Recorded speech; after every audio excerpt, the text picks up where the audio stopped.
Idaho Matters podcast is brought to you by St. Luke's On-Demand Virtual Care, which allows patients to see a provider from their home using a computer or smartphone with on-demand care for common ailments such as a cough, sore throat, or a sinus issue.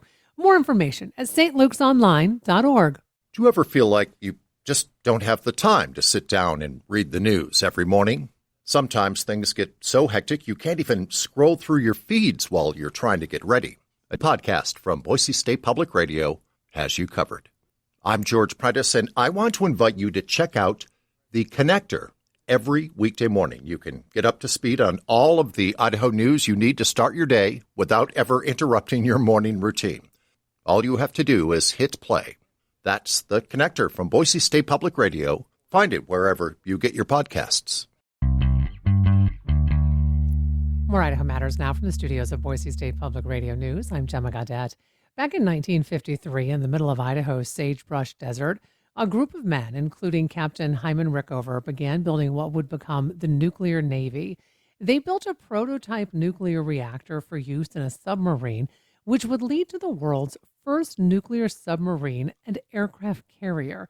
That desert landscape gave birth to more than undersea nuclear power.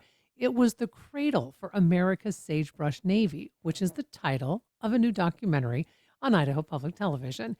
Aaron Coons is joining us now to talk more about this. He is the production manager at Idaho Public Television. Aaron, nice to have you on the program. Gemma, it's good to be here. So, Aaron, how big a deal was it to create 3 prototype nuclear reactors back then? Well, it was a huge deal when you think of the fact that it had never been done before. They were building these nuclear reactors with no idea of whether or not they would work in the first place. And so they would come up with this idea. This was something that was floated back in 1930. And of course, they just didn't have the money to really pursue it very far because of the Great Depression. And there were other issues that we were dealing with nationally. We didn't have a large military force. The world force back then. So back in 1947, when we really started to research this, actually there was no nuclear reactors out there. When we started to build them, they had to build them from scratch with no idea of whether or not they would work, whether or not they would explode, whether or not there would be radioactive fallout that would damage humans or those who were working in the United States Navy at the time. And so it was not just scary, but it was, I think, a point of pride, I think, that they were able to do this in such a short period of time. When you look at when they first started researching this in 1947 to the point where the USS Nautilus was launched in 1954 and commissioned in 1955 and sent out with the United States Navy, that was a matter of about 7 years. So, or 8 years. So it was really a very, very short period of time that we were able to develop this, prove it out, put it into a submarine, and get it out to sea. Wow. So, Aaron, who is Captain Rickover? Because we hear a lot about him in the documentary. Yeah, so he is an immigrant from a Russian-occupied European country who came to the United States in what we believe right around 1900 to 1904.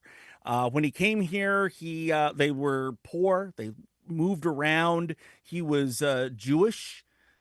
He had to really learn a lot in school, and he didn't do very well at the time.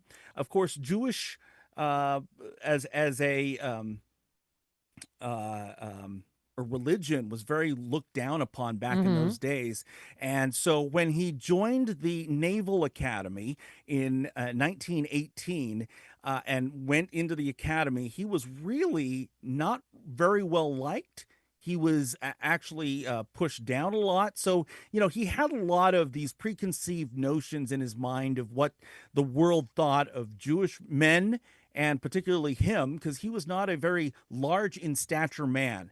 So then he became what we know today as the father of the nuclear navy. He was the guy who really pushed this program, the Naval Nuclear Propulsion Program, into existence back in 1947. Started researching this for the United States Navy, 1948, which is the birth of the Naval Reactors Program, up until the very first nuclear-powered submarine, the nuclear-powered aircraft carrier, And then he was finally relieved of his command of naval reactors in the Reagan administration in Oh, wow.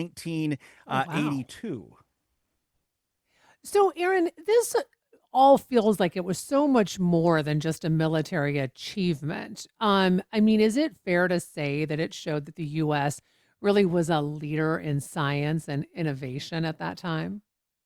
Absolutely. So you think about what Idaho means to the nuclear field in particular, with the Idaho National Lab back then in 19 late 1940s and into the 1950s. It was the National Reactor Testing Station. We had EBR-1 out there. That was the experimental breeder reactor 1, the very first nuclear reactor for land-based reactors. And then, of course, the very first prototypes were built out there for the Navy. Three of them, actually: EBR or S1W, S5G, and A1W. When they were built, we were learning what this technology, nuclear power, could do for the world. And in 1953, in fact, it was so important that President Dwight D. Eisenhower went to the world and made this great speech about the benefits of nuclear power, not for bombs, but nuclear power that could help, Hmm. provide power to all parts of the world. And it was this endless source of power, he felt. And so it was really showing the world that we had strong, very well educated people here in this country who are willing to put their minds to it and get this done, and get it done in a very short period of time. So, yes, it was important for the military, but it was also important for the world and for this country to establish itself as a world country, as a leader in Hmm. nuclear technology. And what did it mean for the state of Idaho, Aaron? Because so much of this testing happened in eastern Idaho. Well, yes, and I'm glad you said it was the testing. So they probably developed all of this technology on paper in other parts of the country, but when they really needed to test it out, prove it out, to make sure that it worked and wouldn't cause problems, they had to bring it to a place that was very, open, did not have a lot of people around. And so Idaho, they found a great place to do that at the National Reactor Testing Station. That's where all of the reactors, more than 50, were built back in the 1950s and 60s here in Idaho. So Idaho really is the birthplace of nuclear power. But the Naval Nuclear Propulsion Program really feels that its birthplace is here in the state of Idaho for nuclear power. But when you think about the Navy in Idaho, it actually goes back a little beyond that, which is during World War II. Of course, we had the Convalescence Hospital during World War II in Sun Valley. We had Farragut Basic Training Center for sailors who were just getting into the United States Navy. They would come here to the panhandle of Idaho, and they would do their basic training here. And we sent many sailors out from the state of Idaho. We had a radio training center in the Moscow area where the University of Idaho is today. So really, the state of Idaho is a Navy state. Well, Aaron, I want to thank you so much for joining us today. What a fascinating conversation. We've been talking with Aaron Coons. He is the production manager at Idaho Public Television about his new documentary, America's Sagebrush Navy. And you can see it at IPTV's website. And that'll do it for this episode of Idaho Matters. Thanks so much for listening. And just a reminder, you can find all of our episodes wherever you get your podcasts. Sources and methods, the crown jewels of the intelligence community. Shorthand for how do we know what's real? Who told us? If you have those answers, you're on the inside, and NPR wants to bring you there. From the Pentagon to the State Department to spy agencies, listen to understand what's really happening and what it means for you. Sources and Methods, the new national security podcast from NPR.